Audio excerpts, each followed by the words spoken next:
നമസ്കാരം. നമസ്കാരം.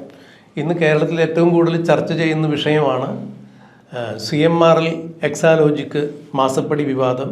ആ വിവാദത്തെ തുടർന്ന് മുൻ മുഖ്യമന്ത്രിയും ഇപ്പോഴത്തെ പ്രതിപക്ഷ നേതാവുമായ പിണറായി വിജയൻ്റെ വീട്ടിൽ ED റെയ്ഡിനെത്തിയിട്ട് കഴിഞ്ഞ 27-ാം തീയതിയായിരുന്നു. അന്ന് പിണറായി വിജയൻ്റെ മകൾ വീണ വിജയൻ എക്സാലോജിക് എന്ന കമ്പനി തൻ്റെ കമ്പനിയിലേക്കാണ് CMRL നിന്ന് മാസപ്പടി വാങ്ങി എന്നുള്ള കേസാണ് EDയുടെ അന്വേഷണത്തിന് ഇപ്പോൾ കാരണമായിരിക്കുന്നത്.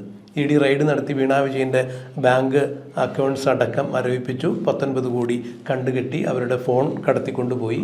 കൂടാതെ അതിനുശേഷം ED അവരെ ചോദ്യം ചെയ്യാൻ വിളിച്ചു വരുത്തുന്നു. അവരുടെ തിരുവനന്തപുരത്തുള്ള HDFC ബാങ്കിൻ്റെ ലോക്കർ തുറന്ന് പരിശോധിക്കുന്നു. വീണ്ടും അവരെ ഈ 19-ാം തീയതി ചോദ്യം ചെയ്യലിന് വേണ്ടി 29-ാം തീയതി എന്നാണ് എൻ്റെ ഓർമ്മ, ചോദ്യം ചെയ്യുന്നതിന് വേണ്ടി 29-ാം തീയതി ചോദ്യം ചെയ്യുന്നതിന് വേണ്ടി വിളിച്ചു വരുത്തുന്നു, സമൻസ് അയച്ചിരിക്കുന്നു. ഇവിടെ മറ്റൊരു ട്വിസ്റ്റ് കൂടി സംഭവിച്ചിരിക്കുന്നു. അതായത് വീണ വിജയനുമായി ബന്ധപ്പെട്ട് എക്സാലോജിക്കിൻ്റെ അഴിമതി നടന്നിരിക്കുന്ന കാര്യങ്ങളിലും എല്ലാ CMRLുമായി ബന്ധപ്പെട്ട അനുബന്ധ കമ്പനികളിലെ എല്ലാ ജീവനക്കാരെയും അല്ലെങ്കിൽ അതിൻ്റെ ഡയറക്ടേഴ്സിനെയും എല്ലാം ED സമൻസ് അയച്ച് വിളിച്ചു വരുത്തി ചോദ്യം ചെയ്തിരുന്നു. CMRLൻ്റെ CMD ആയ ശശിധരൻ കർത്തയുടെ ഭാര്യ ജയ കർത്തയെ വിളിച്ചു വരുത്തി ചോദ്യം ചെയ്തിരിക്കുന്നു. ശശിധരൻ കർത്തയുടെ മകളും നിപുണ എൻ്റർപ്രൈസസ് എന്ന കമ്പനിയുടെ ഉടമയായ ഷിബി കർത്തയെ വിളിച്ച് ചോദ്യം ചെയ്തിരിക്കുന്നു. ശശിധരൻ കർത്തയുടെ മകൻ ശരൺ കർത്തയും CMRLൻ്റെ ജോയിൻറ്റ് ഡയറക്ടറുമായ ശരൺ കർത്തയെ വിളിച്ച് ചോദ്യം ചെയ്തിരിക്കുന്നു. കൂടാതെ CMRL ജീവനക്കാരെ ചോദ്യം ചെയ്തു. ഇനി വീണ വിജയനെ വീണ്ടും ചോദ്യം ചെയ്യാൻ വേണ്ടി ED നോട്ടീസ് അയച്ചിരിക്കുന്നു എന്ന് പറയുമ്പോൾ അവിടെ നിർണായകമായ മറ്റൊരു വെളിപ്പെടുത്തൽ കൂടിയാണ് ഇപ്പോൾ പുറത്തു വരുന്നത്. മകളുടെ ഭർത്താവായ, അതായത് ശശിധരൻ കർത്തയുടെ മകളുടെ ഭർത്താവ് ഷിബിയുടെ ഭർത്താവായ അനിൽ ആനന്ദ് പണിക്കർക്ക് ED നോട്ടീസ് അയച്ചിരിക്കുന്നു എന്നാണ് മനസ്സിലാക്കാൻ കഴിയുന്നത്.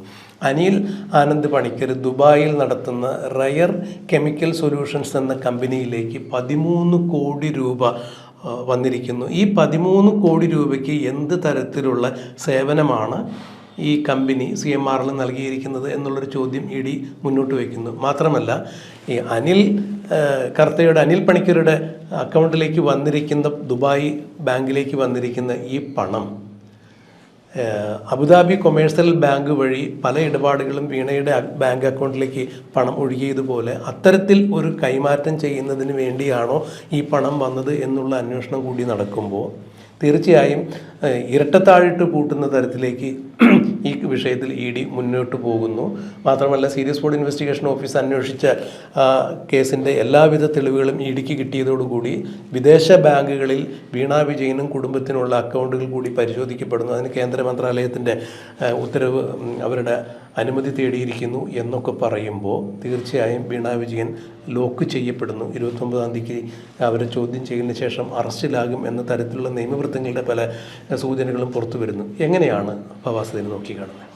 ഒന്ന് CPMന്, എനിക്ക് തോന്നുന്നില്ല CPMന് കിട്ടിയതിൽ വെച്ച് ഏറ്റവും വലിയ തിരിച്ചടിയാണിത്. കാരണം ഈ പറഞ്ഞ പോലെ ഒന്ന് CPMൻ്റെ ഏറ്റവും വലിയ സമുന്നതനായ, അല്ലെങ്കിൽ അവരുടെ ഭാഷ പറയുകയാണെങ്കിൽ ആഗോള നേതാവ് വരെ ആവാൻ കൽപ്പുള്ള നേതാവാണ് പിണറായി വിജയൻ. അദ്ദേഹത്തിൻ്റെ മകളെയാണ് ഈ പറഞ്ഞ പോലെ ചോദ്യം ചെയ്തിട്ടുള്ളത്. ചോദ്യം ചെയ്യാന്ന് മാത്രമല്ല, അന്ന് അതിനെതിരെ സമരമല്ല, വലിയ തരത്തിലുള്ള പ്രക്ഷോഭം ഉണ്ടാക്കുന്നു. പാർട്ടി സംസ്ഥാന സെക്രട്ടറി അതിനെ ആഹ്വാനം ചെയ്യുന്നു.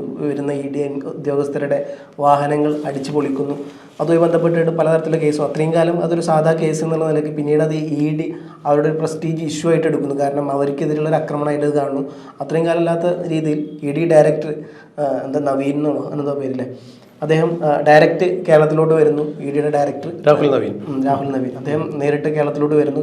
സാധാരണ നമ്മൾ കണ്ട് കേൾവില്ലാത്ത ഒരു സമ്പ്രദായമാണിത്. അപ്പോൾ അതിൽ തന്നെ വളരെ കൃത്യമാണ് ഇത് ED അവരും CPMും EDയും തമ്മിലുള്ള ഒരു ഡയറക്റ്റ് മത്സരം എന്നുള്ള രീതിയിലോട്ട് ആ കാര്യം എത്തിയെന്നുള്ളത്. ഒരുപക്ഷെ EDയുടെ വണ്ടി ആക്രമിച്ചിട്ടില്ലായിരുന്നു എന്നുണ്ടെങ്കിൽ ഈ പറഞ്ഞ പോലെ നവീൻ രാഹുലിലൂടെ വരേണ്ട ആവശ്യം ഉണ്ടായിരുന്നില്ല. അപ്പം അത് തന്നെ വളരെ ക്ലിയറാണ്. എങ്ങനെയായാലും ഇക്കുറി ഒതുക്കും എന്നുള്ള കാര്യം വളരെ കൃത്യമാണ്. കാരണം മുഖ്യമന്ത്രി കൂടിയല്ല പിണറായി വിജയൻ. അതുകൊണ്ട് തന്നെ ഇനി അദ്ദേഹത്തിൻ്റെ ആവശ്യമില്ല. സ്വാഭാവികമായിട്ടും നടപടി ഉണ്ടാവും എന്നുള്ള അറിയാം. പിന്നെ മാത്രമല്ല, ഷോൺ ജോർജ് ഇതുമായി ബന്ധപ്പെട്ടിട്ട് പല കാര്യങ്ങളും പുറത്തുവിട്ടിരുന്നു. ഏതൊക്കെ അക്കൗണ്ടിൽ പൈസ ഉണ്ട് എന്നുള്ളതും അതും ചോർത്തി കൊടുത്തത് പലതരത്തിലുള്ള ആരോപണങ്ങൾ വരുന്നുണ്ട്. ഒന്ന് കോടിയേരി ബാലകൃഷ്ണൻ്റെ മകനാണ്, അദ്ദേഹവും ഷോൺ ജോർജ് തമ്മിൽ വളരെ നല്ല ബന്ധമാണെന്നുള്ളതും പല കാര്യങ്ങളും ഷോൺ ജോർജിന് പറഞ്ഞു കൊടുത്തത് അദ്ദേഹത്തിന്റെ മകനാണ് എന്നുള്ള കാര്യത്തിൽ സത്യാവസ്ഥ നമുക്കറിയില്ല. അല്ല, ബിനീഷിനും ഈ പറഞ്ഞ പോലെ വിദേശത്ത് വ്യാപാരമൊക്കെ നടത്തി നല്ല ബന്ധങ്ങളുണ്ട് എന്നുള്ളതാണ് നമ്മളും നേരത്തെ മനസ്സിലാക്കുന്നത്. ബിനീഷും ഷോൺ ജോർജും തമ്മിൽ നല്ല സൗഹൃദം തന്നെയായിരുന്നു, ഇപ്പോഴും അങ്ങനെ തന്നെയാണ്. അപ്പോൾ ഈ കോടിയേരി ബാലകൃഷ്ണനോട് പിണറായി ചെയ്ത ആ കൊടും ക്രൂരതകൾക്കൊക്കെ പകരം വീട്ടുന്നതിൻ്റെ ഭാഗമായി ബിനീഷിൻ്റെ ഭാഗത്തു നിന്ന് അങ്ങനെ ചില തീരുമാനങ്ങൾ, നടപടിക്രമങ്ങൾ ഉണ്ടായി എന്ന് രാഷ്ട്രീയ കേരളം വിവക്ഷിക്കുന്നുണ്ട്. അതിൻ്റെ സത്യാവസ്ഥ കണ്ടെത്തേണ്ടത് തന്നെയാണ്. എന്തായാലും ഷോൺ ജോർജ് ഈ കേസുമായി വളരെ ദൂരം മുന്നോട്ട് പോവുകയും വീണ വിജയൻ്റെ അല്ലെങ്കിൽ എക്സാലോജിക്കുമായി ബന്ധപ്പെട്ട വിദേശ ഇടപാടുകളിൽ വരെ, ബാങ്ക് ഇടപാടുകളിൽ വരെ കൃത്യമായ അന്വേഷണം വേണമെന്നും അതിൻ്റെ കൃത്യമായ രേഖകൾ സീരിയസ് ഫ്രോഡ് ഇൻവെസ്റ്റിഗേഷന് മുമ്പിൽ ഷോൺ ജോർജ് സമർപ്പിക്കുകയും ആ കേസിൽ തന്നെ കൂടി കക്ഷിയാക്കണമെന്ന് ആവശ്യപ്പെട്ട് കക്ഷി ചേരുകയും ചെയ്ത ആളാണ് ഷോൺ ജോർജ്. അത് മാത്രമല്ല, ഇപ്പം സാറ് ശ്രദ്ധിച്ചോ അറിയില്ല, ഈ 2026 ഇലക്ഷനിൽ CPM തോറ്റു കഴിഞ്ഞപ്പോൾ ഈ പറഞ്ഞ പോലെ കോടിയേരിയുടെ മകൻ അദ്ദേഹം FB ഒരു പോസ്റ്റ് ഉണ്ട്, ഒരേ ഒരു കോടിയേരി എന്നുള്ളത്. ഇതൊന്ന് വളരെ കൃത്യമാണ്, ഇത് ആരെയാണ് ഉന്നം വെക്കുന്നത് എന്നുള്ളത്. അപ്പം അന്ന് മുതൽ ഞാൻ അന്ന് വിചാരിച്ചത് CPM-നെതിരെ, പിണറായി വിജയനെതിരെയുള്ള സാധനം തന്നെയാണ്. പക്ഷേ ഇനി അതുമായി ബന്ധപ്പെട്ട് വലിയ തരത്തിലുള്ള കാര്യങ്ങളോട് പോവില്ല എന്നുള്ളതായിരുന്നു.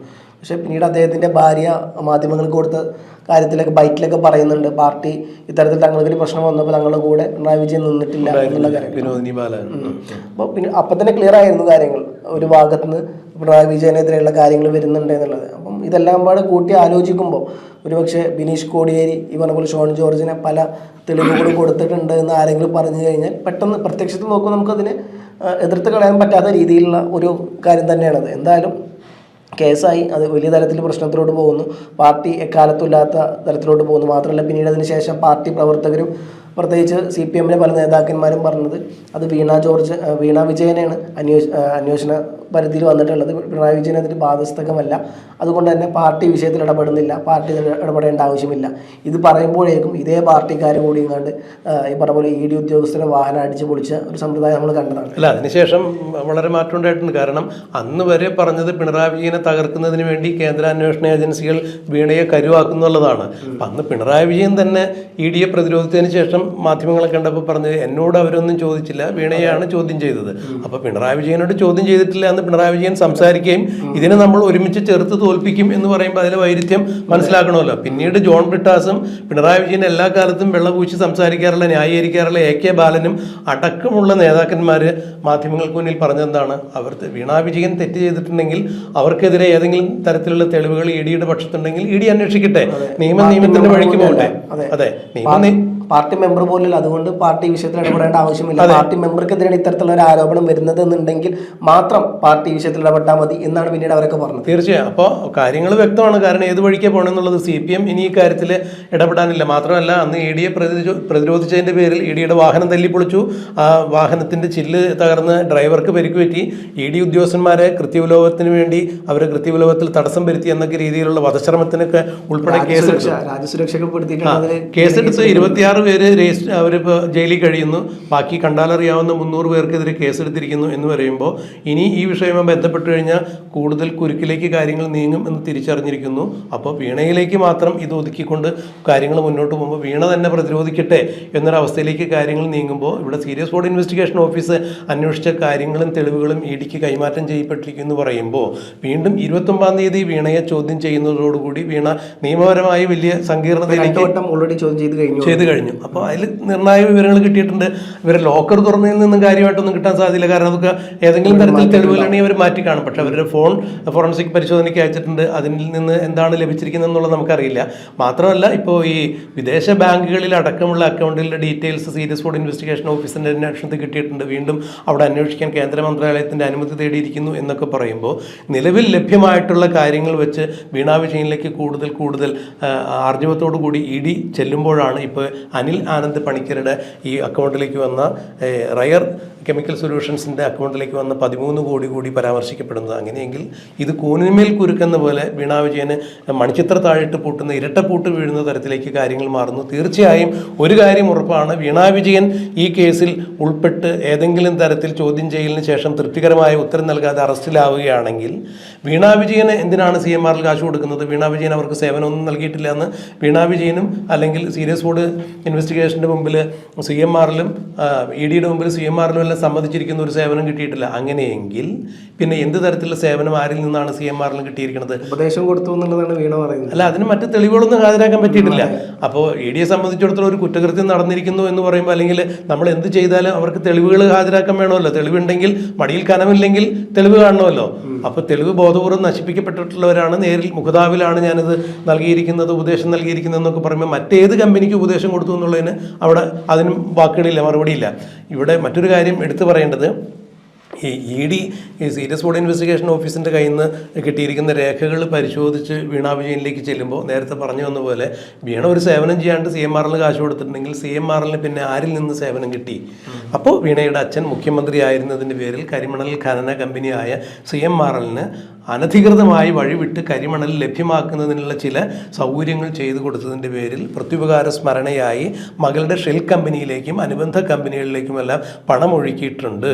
അല്ലെങ്കിൽ ഇപ്പോൾ ഈ റയർ കെമിക്കൽ സൊല്യൂഷൻസ് എന്ന് പറയുന്ന ഈ കമ്പനിയിലേക്ക് വന്ന പണം ഇതേ വീണയുടെ അക്കൗണ്ടിലേക്ക് അബുദാബി കൊമേഴ്ഷ്യൽ ബാങ്ക് വഴി മാറ്റപ്പെട്ടിട്ടുണ്ടോ എന്നുള്ള രീതിയിലുള്ള അന്വേഷണം നടക്കുമ്പോൾ പിണറായി വിജയന് തന്നെ നേരിട്ട് പണം കൊടുത്തിട്ടുണ്ടെന്ന് CMRL ഡയറിയിൽ എഴുതി ചേർത്തിരിക്കുമ്പോൾ ഈ അന്വേഷണം തീർച്ചയായും പിണറായി വിജയനിലേക്ക് കൂടി എത്തും എന്ന് തന്നെയാണ് പറയപ്പെടുന്നത്. പിണറായി വിജയനിലേക്ക് മാത്രമല്ല, കേരളത്തിൽ ഒട്ടുമിക്ക രാഷ്ട്രീയ നേതാക്കളും സാമൂഹ്യ പ്രവർത്തകരുമൊക്കെ മാധ്യമപ്രവർത്തകരൊക്കെ CMRL കയ്യിൽ നിന്ന് പണം വാങ്ങിയിട്ടുണ്ടെന്ന് CMRL കർത്തയുടെ ഡയറിയിൽ പറഞ്ഞിട്ടുണ്ട്. അതൊക്കെ അന്വേഷണം നടക്കുകയാണെങ്കിൽ തീർച്ചയായും പലരും കുടുങ്ങാൻ സാധ്യതയുണ്ട്. പല നേതാക്കന്മാരും ഇപ്പോൾ RC അല്ലെങ്കിൽ KK എന്നുള്ള ആളുകൾക്കൊക്കെ കുഞ്ഞാലിക്കുട്ടി, രമേശ് ചെന്നിത്തല, ഉമ്മൻചാണ്ടിയുടെ വരെ പേരെഴുതി വെച്ചിട്ടുണ്ടായിരുന്നു. അതൊക്കെ സംഭവിച്ച കാര്യമാണെന്ന് അവർ സംഭവിച്ചിട്ടുണ്ട്. പലപ്പോഴായി പല ആളുകൾ പൊതുജനങ്ങളിൽ നിന്ന് പാർട്ടി ഫണ്ടിലേക്കും അതുപോലെ തന്നെ തെരഞ്ഞെടുപ്പ് ഫണ്ടിലേക്കും എല്ലാം പണം മേടിക്കാറുണ്ട്. അത് പാർട്ടി എന്ന് പറയുമ്പോൾ പാർട്ടിയുടെ ഏതെങ്കിലും നേതാക്കൾക്കായിരിക്കും പണം കൈമാറുക, അവരത് പാർട്ടിക്ക് ഏൽപ്പിക്കും. ഇങ്ങനെ കുഞ്ഞാലിക്കുട്ടിയും രമേശ് ചെന്നിത്തലയും ഉമ്മൻചാണ്ടിയൊക്കെ പണം വാങ്ങിച്ചിട്ടുണ്ടെന്ന് കോൺഗ്രസിൻ്റെ നേതാക്കൾ, UDFൻ്റെ നേതാക്കൾ സംഭവിച്ചിട്ടുണ്ട്. പക്ഷേ ആ PV ഞാനല്ല എന്ന് പിണറായി വിജയൻ പറഞ്ഞിട്ടുണ്ട്. ഞാൻ കാശ് മേടിച്ചിട്ടില്ല എന്നാണ് പറഞ്ഞേക്കുന്നത്. അപ്പോൾ സമഗ്രമായ അന്വേഷണം നടക്കുമ്പോൾ ഇനി പലതും പുറത്തു വരും. എന്തായാലും ഒരു കാര്യം ഉറപ്പായിരിക്കുന്നു, ഇപ്പോൾ ഈ റയർ കെമിക്കൽ സൊല്യൂഷൻസ് എന്ന് പറയുന്ന CMRLൻ്റെ ഓണറായ കർത്തായുടെ മകളുടെ ഭർത്താവ് കൂടി ഇതിലേക്ക് വരുന്നതോടുകൂടി കൃത്യമായി അത് പൂട്ടാനുള്ള എല്ലാ വശത്തുനിന്നും ചെക്ക് വെച്ച് വരുന്നു ED എന്ന് വേണം മനസ്സിലാക്കാൻ. എന്തായാലും ഈ 29-ാം തീയതി ചോദ്യം ചെയ്യൽ കഴിയുമ്പോൾ വീണ വിജയൻ ED അറസ്റ്റ് ചെയ്യപ്പെടുമോ? ഇനി ED അറസ്റ്റ് ചെയ്യുകയാണെങ്കിൽ അത് പിണറായി വിജയനിലേക്ക് കൂടി എത്തുമോ എന്നുള്ളതെല്ലാം നമുക്ക് കണ്ടറിയാൻ കാത്തിരിക്കുക.